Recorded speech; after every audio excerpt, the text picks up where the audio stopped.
Admiral Chester Nimitz stood silently on the bridge of his flagship, watching the pre-dawn darkness of June 3, 1942, slowly give way to the first hints of sunlight over Pearl Harbor. 6 months had passed since that infamous December morning when Japanese bombs had shattered the Pacific Fleet, and now intelligence reports suggested that Admiral Isoroku Yamamoto was planning something far more devastating than anyone could imagine. The intercepted communications had been clear the Japanese combined fleet was mobilizing for a massive assault on a target codenamed AF. Commander Joseph Rockford and his cryptanalysis team at Station Hypo had worked tirelessly to crack the Japanese naval code, and their breakthrough had revealed Yamamoto's audacious plan to lure the remaining American carrier fleet into a decisive battle at Midway Atoll. Yamamoto's strategy was brilliant in its simplicity and terrifying in its scope. The architect of Pearl Harbor believed that by capturing Midway, he could establish an advanced base just over 1,000 miles from Hawaii, effectively placing the entire Pacific under Japanese control. More critically, he was convinced that the Americans would be forced to commit their remaining carriers to defend this strategic outpost, giving him the opportunity to destroy what remained of the U.S. Pacific Fleet in one crushing blow. The Japanese admiral had assembled the most powerful naval force in history for this operation. For fleet carriers Akagi, Kaga, Hiryu, and Soryu formed the heart of his striking force under Vice Admiral Chuichi Nagumo. These floating airfields carried over 250 aircraft, their experienced pilots veterans of campaigns from Pearl Harbor to the Indian Ocean. Supporting them were the battleships, 3 cruisers and 11 destroyers, while Yamamoto himself commanded the main battle fleet from the massive battleship Yamato, bringing the total Japanese force to over 160 vessels. Against this armada, Nimitz could muster only 3 carriers. The Yorktown had limped back from the Coral Sea battle just days earlier, her flight deck scarred by bomb damage that should have required months to repair. Navy Yard workers at Pearl Harbor had performed miracles, completing essential repairs in just 72 hours. The Enterprise and Hornet, under Rear Admiral Raymond Spruance, completed America's desperate gamble. According to historical naval records from the National Archives, the American force numbered just 27 ships compared to Japan's overwhelming numerical superiority. The morning of June 4th dawned clear and calm, with visibility stretching to the horizon. On Midway itself, Marine defenders had spent weeks preparing for the inevitable assault. Lieutenant Colonel Harold Shannon's 22nd Marine Aircraft Group had only a handful of outdated fighters and bombers, but every man knew that America's survival in the Pacific might depend on their ability to hold this tiny coral atoll. As the sun climbed higher, radar operators on Midway detected the first wave of incoming Japanese aircraft. 108 bombers and fighters were approaching from the northwest, their engines creating a distant thunder that would soon unleash hell upon the small island garrison. The battle that would determine the fate of the Pacific War was about to begin. At 6:30 in the morning of June 4th, Lieutenant Howard Ade's radar screen at Midway showed what appeared to be a massive formation of aircraft approaching from bearing 320 degrees, distance 93 miles. His comm voice over the intercom belied the magnitude of what he was reporting. Many planes, bearing 320, distance 93 miles. The air raid sirens on Midway began their haunting wail as every available American aircraft scrambled into the sky. 26 fighters, mostly obsolete Brewster Buffaloes with a few Grumman Wildcats, climbed desperately to meet the incoming armada. Major Floyd Parks led the Marine fighters upward, knowing that his pilots were flying aircraft that were no match for the nimble Japanese Zeros, but determined to exact whatever price they could from the enemy. Vice Admiral Nagumo's first strike force consisted of 108 aircraft under Lieutenant Joichi Tominaga. 36 Nakajima Cape bombers carried armor-piercing bombs, specifically designed to crater runways and destroy ground installations, while 72 dive bombers and fighters provided escort. As they approached Midway, the Japanese pilots could see the tiny atoll spread out below them like a green jewel, set in the endless blue of the Pacific. The aerial battle that erupted over Midway was swift and brutal. The American fighters, though outnumbered for 2-1 and flying inferior aircraft, threw themselves into the Japanese formations with desperate courage.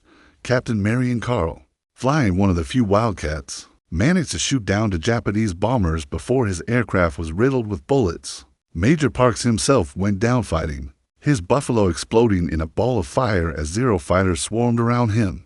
Despite the valiant efforts of the Marine pilots, most of the Japanese bombers broke through to their targets. The coral runways of Eastern Island erupted in geysers of sand and debris as bombs found their marks. The power plant, mess hall, and several aircraft hangars were reduced to twisted wreckage. Fuel storage tanks sent black columns of smoke billowing into the morning sky, and the hospital was partially destroyed. However, Tomonaga's attack had not achieved its primary objective. As his formation turned back toward the Japanese carriers, the lieutenant could see that despite the extensive damage, Midway's runways were still operational. American ground crews were already working frantically to fill bomb craters and clear debris, while the few remaining aircraft were being refueled and rearmed for another sortie. Historical records from the Midway battle files indicate that the Japanese lost 11 aircraft in this first attack, while American losses included 15 of the 26 defending fighters died 700 hours. Tomonaga radioed his assessment back to Admiral Nagumo aboard the carrier Akagi. There is need for a second attack wave. This message would prove to be one of the most fateful communications in naval history, setting in motion a chain of events that would determine not only the outcome of the battle, but potentially the entire Pacific War. On the Japanese flagship, Nagumo faced a critical decision. His original orders from Yamamoto had been to launch one strike against Midway, and then prepare for the anticipated American naval counterattack. But Tomonaga's message suggested that a second attack would be necessary to completely neutralize the island's defenses. The admiral studied his charts and considered his options, unaware that American torpedo bombers were already racing across the Pacific toward his fleet. The morning was still young, but already the Battle of Midway was developing into something far different from what either side had anticipated. In the command centers of both fleets, admirals and their staffs worked frantically to process incoming REPORTS and adjust their tactical plans. The fate of nations hung in the balance as the greatest naval battle of the Pacific War continued to unfold. While Japanese bombs were still falling on Midway, American strike aircraft were already thundering off the decks of 3 carriers positioned northeast of the atoll. Admiral Raymond Spruance, commanding Task Force 16 from the Enterprise, had made the bold decision to launch his aircraft at maximum range, gambling that catching the Japanese carriers, while their decks were cluttered with returning aircraft, would provide the decisive advantage. The first American attack came not from the carriers, but from Midway itself. Major Lofton Henderson led 16 Marine Douglas Dauntless dive bombers in a desperate assault on the Japanese fleet. These pilots, many of whom had never dropped a bomb in combat, faced the most experienced naval aviators in the world. Henderson's formation approached the carrier Hiryu through a withering barrage of anti-aircraft fire, and attacking Zero fighters. Henderson himself was shot down before reaching his target, but his squadron pressed on with grim determination. The Marine pilots, lacking the training for proper dive bombing attacks, were forced to make dangerous glide bombing runs that brought them perilously close to their targets. Despite their courage, not a single bomb found its mark, and 8 of the 16 Marine aircraft were shot down in the attempt. Meanwhile, from the carrier Hornet, Lieutenant Commander John Waldron led Torpedo Squadron 8 in what would become one of the most tragic and heroic episodes in American naval history. Waldron's 15 Douglas Devastator torpedo bombers, escorted by only 10 fighters, approached the Japanese fleet at low altitude. The slow, obsolete Devastators were sitting ducks for the Japanese combat air patrol, and Waldron knew it as the American torpedo planes began their attack runs. Zero fighters dove on them like hawks. One by one, the Devastators were shot down in flames. Waldron's aircraft was among the first to fall, the squadron commander dying at the controls of his burning plane. Ensign George Gay, the sole survivor of Torpedo Squadron 8, watched in horror as his 14 squadron mates were systematically destroyed. His own aircraft, riddled with bullets, crashed into the sea just short of the Japanese fleet. The slaughter continued as torpedo squadrons from Enterprise at Yorktown arrived over the Japanese fleet. Lieutenant Commander Eugene Lindsay led 14 more Devastators from Enterprise in a coordinated attack with Yorktown's torpedo planes. Under Lieutenant Commander Lance Massey, the result was the same devastating losses with no hits on the enemy carriers. Naval aviation historian John Lundstrom, in his comprehensive study The First Team, documented that of 41 torpedo bombers launched that morning, 35 were shot down without scoring a single hit on the Japanese carriers. Admiral Nagumo, watching the repeated American attacks from the bridge of Akagi, might have felt confident that his fleet was invincible. His carriers had successfully defended themselves against wave after wave of American aircraft, shooting down over 60 planes while suffering minimal damage themselves. The Japanese combat air patrol had performed magnificently, and his anti-aircraft gunners had created an almost impenetrable wall of steel around the fleet. However, the heroic sacrifice of the American torpedo squadrons had accomplished something their crews would never know. By forcing the Japanese fighters to engage at low altitude and expend their ammunition, the doomed torpedo attacks had cleared the sky above the Japanese carriers. The Zeros that had so effectively massacred the Devastators were now low on fuel and ammunition, struggling to regain altitude as their pilots scanned the skies for the next wave of American attackers. At that crucial moment, with the Japanese fleet seemingly triumphant, but actually at its most vulnerable, Lieutenant Commander Wade McCluskey was leading 37 Douglas Dauntless dive bombers from Enterprise in a desperate search for the enemy carriers. McCluskey had been airborne for over 2 hours, his fuel gauges showing dangerously low levels, when he spotted the wake of a Japanese destroyer racing northward to rejoin the fleet.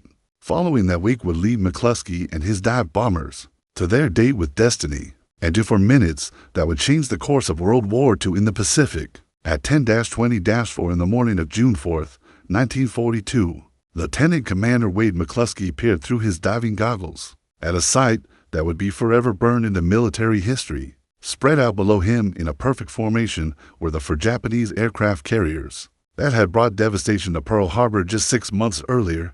The Akagi, Kaga, Hiryu, and Soryu sat virtually motionless on the calm Pacific waters, their flight decks crowded with aircraft being refueled and rearmed. Admiral Nagumo had made a fateful decision just 30 minutes earlier, after receiving Lieutenant Tomonaga's request for a second strike on Midway, and believing he had time before any American naval forces could arrive. He had ordered his reserve aircraft to be rearmed with land attack bombs instead of the armor-piercing weapons needed for naval combat. This rearming process had filled the carrier decks with aircraft, fuel lines, and ordnance, creating the perfect conditions for catastrophe. McCluskey's dive bombers approached from the southwest, completely undetected by the Japanese, whose attention remained focused on the low-altitude approaches where the torpedo attacks had originated. The Enterprise squadron split into 2 groups. McCluskey himself led one section against the Kaga, while Lieutenant Richard Best took his squadron against the Akagi. At almost the same moment, Lieutenant Commander Maxwell Leslie arrived with 17 Dauntless bombers from the Yorktown, targeting the Soryu. The first bomb struck the Kaga at 10:26. Lieutenant Clarence Dickinson's 1,000-pound bomb penetrated the flight deck near the island's superstructure, detonating among the aircraft being serviced below. The explosion ignited aviation fuel and touched off the armed bombers that had been prepared for the second strike on Midway.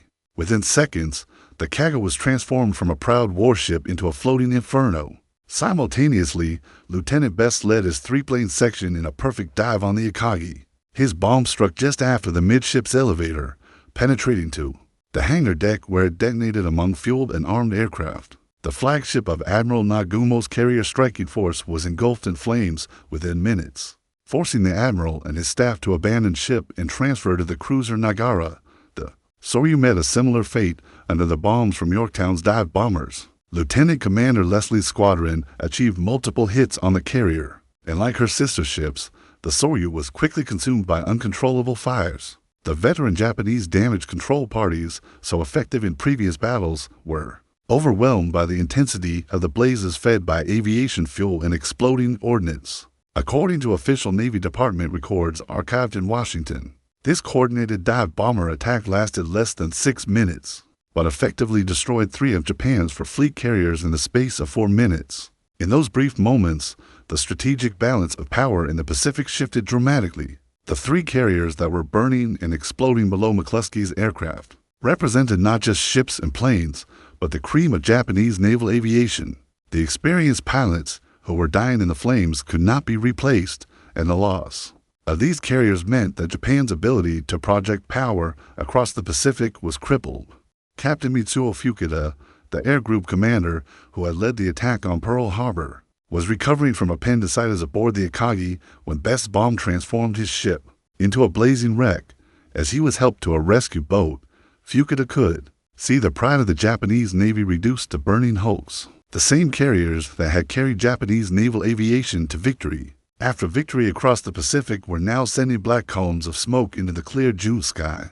However, one Japanese carrier remained operational, the Hiryu, sailing some distance from the other three carriers, had escaped the devastating American dive bomber attack. Rear Admiral Taman Yamaguchi, commanding from the Hiryu's bridge, immediately began preparations for a counterstrike. His carrier still had a full complement of operational aircraft and experienced pilots, and he was determined to exact revenge for the destruction of his sister ships. As McCluskey's jubilant dive bomber pilots began their return flight to their carriers, they had no idea that their victory, magnificent as it was, remained incomplete.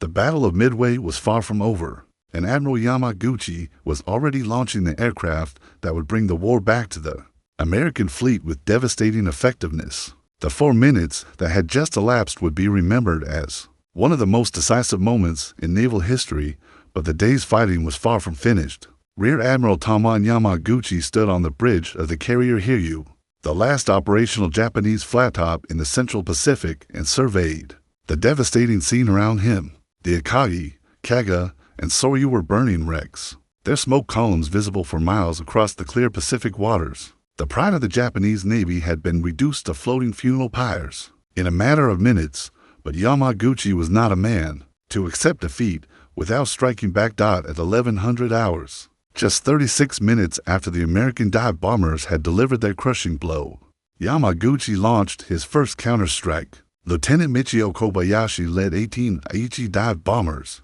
and 6 Zero fighters toward the American fleet, their mission to locate and destroy the carriers that had inflicted such devastation on the Japanese force.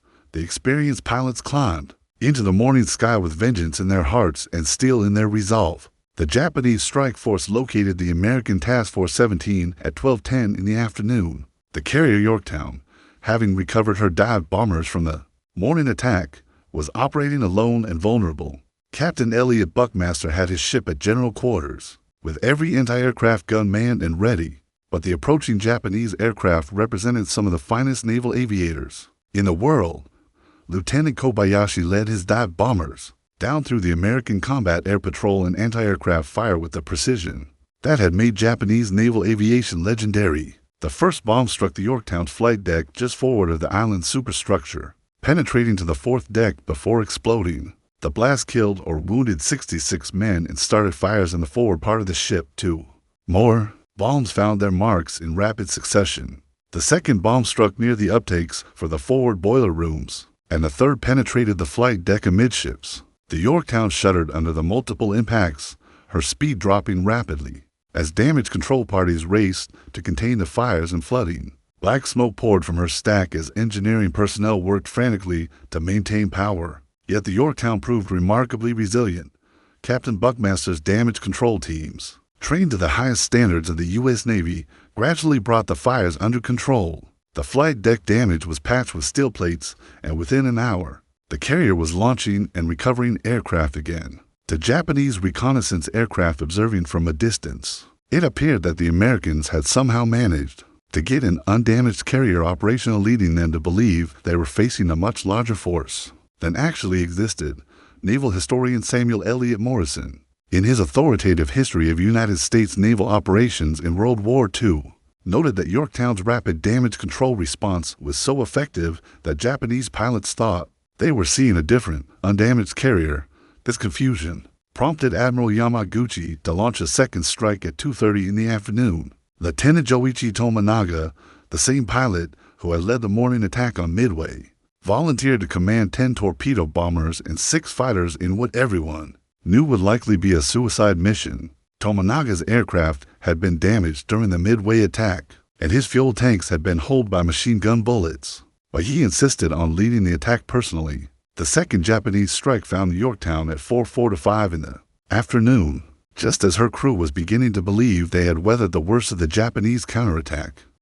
Tominaga's torpedo bombers came in low and fast, skimming just above the wave tops in a perfectly coordinated attack. The American destroyers put up a wall of anti-aircraft fire, but the determined Japanese pilots pressed home their attack with suicidal courage. 2 torpedoes struck the Yorktown on her port side, flooding the forward engine room and causing a severe list to port.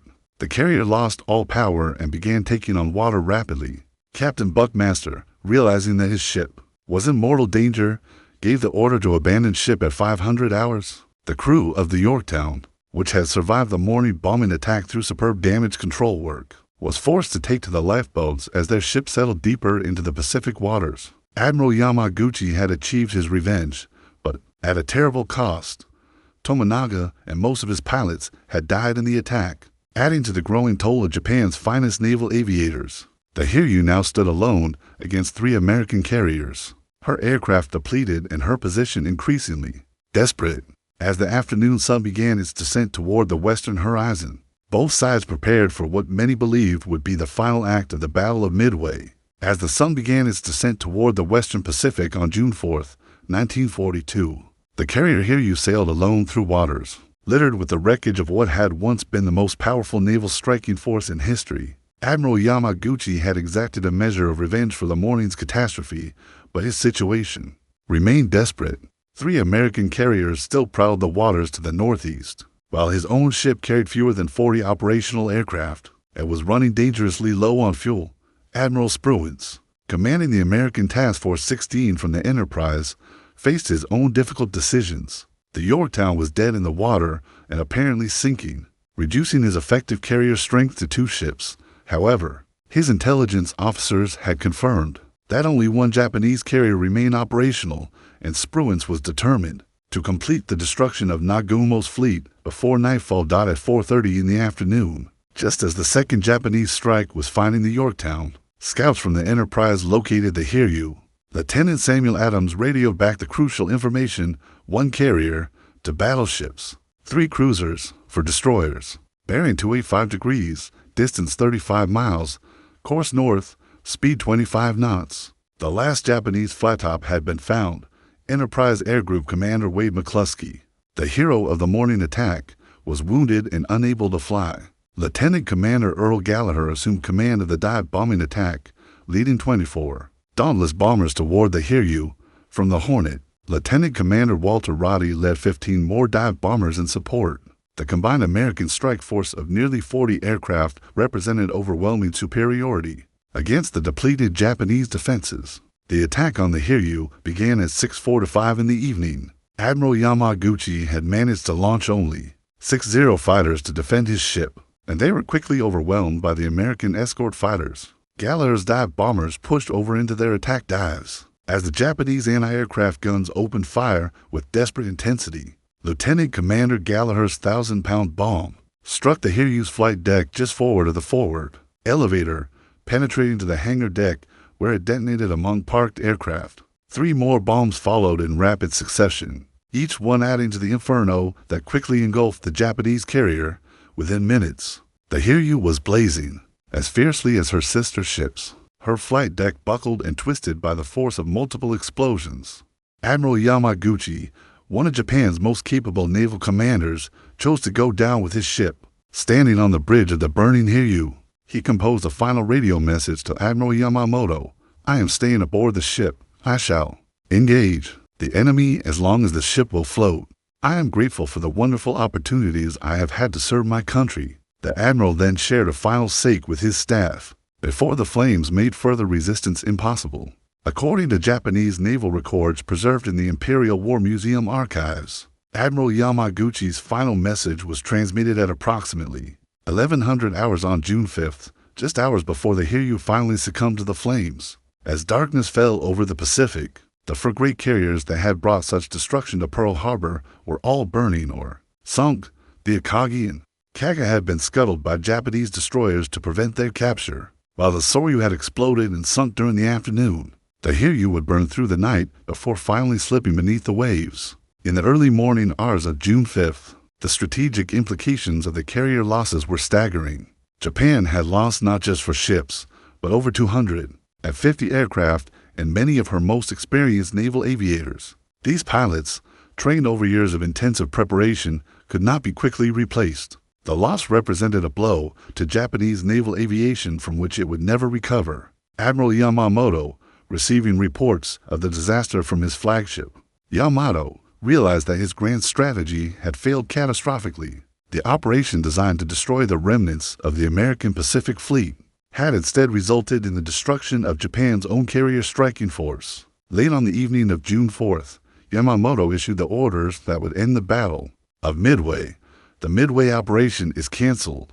The fleet will withdraw to the northwest. The tide of war in the Pacific had turned, though few on either side yet understood the full magnitude of what had transpired in the waters around Midway Atoll. Dawn on June 5th, 1942, revealed a Pacific Ocean transformed, where Admiral Nagumo's proud carrier striking force had sailed just 24 hours earlier. Only oil slicks and scattered debris remained floating on the gentle swells. The four carriers that had dominated the Pacific for 6 months were gone, taking with them Japan's hopes of achieving decisive victory in the Second World War. Admiral Chester Nimitz, receiving the initial battle reports at his Pearl Harbor headquarters, could scarcely believe the magnitude of the American victory.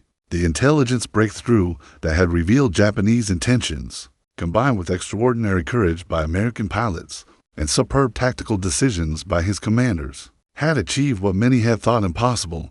The Japanese Navy, which had seemed invincible just days earlier, had suffered its first major defeat of the Pacific War. The human cost of the victory had been severe. The United States lost 147 aircraft and 307 men, including nearly all of Torpedo Squadron 8 and many other brave aviators, who had pressed home their attacks against overwhelming odds. The destroyer Hammond had been sunk while assisting salvage efforts on the Yorktown, and the Greek carrier herself would eventually succumb to her wounds and slip beneath the Pacific waters on June 7th. Yet these losses paled in comparison to what Japan had suffered. For fleet carriers, one heavy cruiser, over 250 aircraft, and approximately 3,000 men had been lost. Most critically, many of Japan's finest naval aviators had perished in the flames of their burning ships. These experienced pilots, trained over years of intensive preparation, represented irreplaceable human capital that Japan's aviation training programs could not quickly reproduce. Admiral Yamamoto, the architect of Pearl Harbor and the Midway operation, understood the strategic implications better than most. From the bridge of the Yamato, he watched his defeated fleet withdraw toward Japan and realized that the war had entered a new phase. Japan's 6 months of unbroken victory in the Pacific were over, and the initiative was passing to the Americans. The Battle of Midway marked the beginning of Japan's long retreat across the Pacific. In the months and years that followed, American industrial production would replace the losses at Midway many times over, while Japan would struggle to rebuild her depleted carrier air groups. The new Essex-class carriers already under construction in American shipyards would soon give the United States Navy overwhelming superiority in the Pacific. Military historian Gordon Prange, in his definitive study Miracle at Midway, concluded that the battle represented the most decisive naval engagement since Trafalgar, and effectively sealed Japan's ultimate defeat in the Pacific War. For the men who had fought at Midway, the victory represented vindication of American resolve and fighting spirit. Lieutenant Commander Wade McCluskey, whose navigations had led the Enterprise dive bombers to their targets at the crucial moment, would be awarded the Navy Cross for his actions. The surviving members of the torpedo squadrons, who had sacrificed themselves to clear the sky for the dive bombers, received posthumous recognition for their heroic sacrifice. The strategic balance in the Pacific had shifted irrevocably. Japan, which had begun the war with 10 aircraft carriers, now found herself with only the large fleet carriers remaining operational.